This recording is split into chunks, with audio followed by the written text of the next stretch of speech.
इनके लबे रंगी की निछावर थी कि जिसने।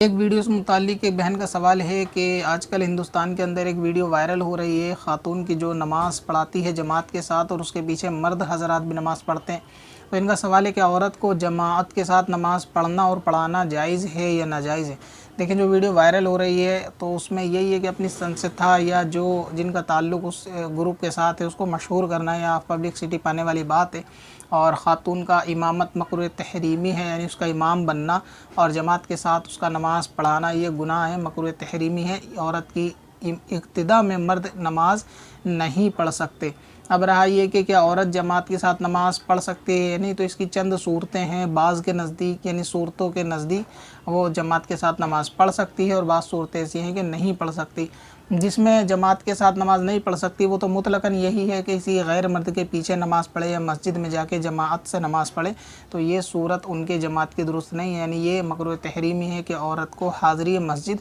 नमाज के लिए मना है। ईदैन हो या जुमा हो, बूढ़ी हो या जवान हो, दिन की नमाज हो या रात की नमाज हो, तो इन सब सूरतों में उसको जमात से नमाज़ पढ़ने की इजाज़त नहीं है। अब जो इजाज़त है कि औरत जमात के साथ नमाज़ पढ़ सकती है, तो ये भी सूरत है कि औरत चाहे तो जमात से नमाज़ पढ़ सकती है, जबकि इमाम बनने वाला शख्स उसका महारिम में से कोई शख्स हो या फिर उसका शौहर हो। मिसाल के तौर पे अगर इनके घर का कोई मर्द बाप या भाई या बेटा या शौहर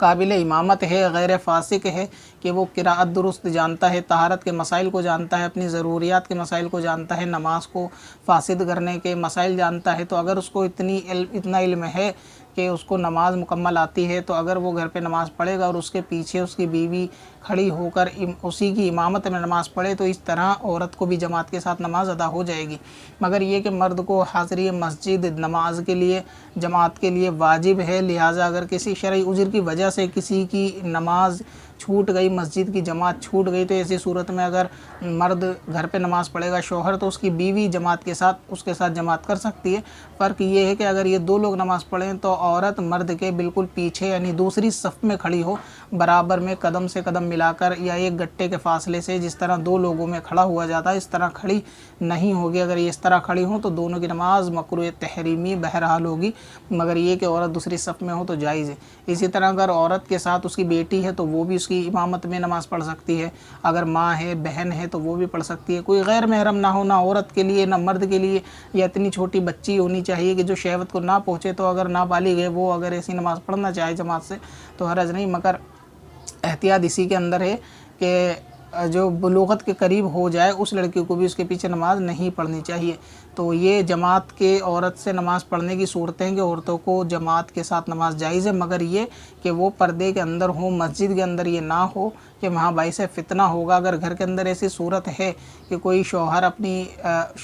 कोई बीवी अपनी शौहर के पीछे या बहन अपने भाई के पीछे जमात से नमाज़ पढ़ती हैं, तो इस तरह नमाज जो है जमात से हो जाएगी, मगर इमाम औरत नहीं बन सकती। जैसा कि इस वीडियो में या एक आजकल फितना चला हुआ है कि औरत की इमामत के मुतालिक जो जहालत फैली हुई है, तो ये दुरुस्त नहीं है। हाँ, इसी तरह तरावी के अंदर भी हो सकता है कि अगर तरावी, क्योंकि तरावी की जमात जो है वो वाजिब नहीं है, लिहाजा अगर कोई शख्स जो काबिल इमामत है वो मस्जिद में तरावी ना पढ़ के अगर घर पे तरावी पढ़े और उसके घर की औरतें जो जिनका मैंने ज़िक्र किया, अगर वो तरावी की जमात उस शख्स के साथ करना चाहे, यानी उसकी बीवी हैं, माँ, बहन, बेटियाँ हैं, तो इस सूरत में वो शख्स रमज़ान में तरावी भी अपने घर पे पढ़ सकता है और उसके पीछे उसकी जो महारिम रिश्तेदार हैं, ख़वातीन हैं, तो वो उसकी जमात में शामिल हो सकती हैं, यानी वो जमात से तरावी पढ़ सकती हैं। तो ये वो सूरतें हैं कि जिसमें औरत को जमात से नमाज़ पढ़ना जायज़ है, यानी मुतलकन मना नहीं है। ये नहीं कह सकते कि औरत की जमात के साथ कोई सूरत नहीं है, नमाज़ होने की, नमाज़ नहीं होगी। मर्द के साथ औरत अगर जमात बनाए तो इस सूरत में नमाज उसकी हो जाएगी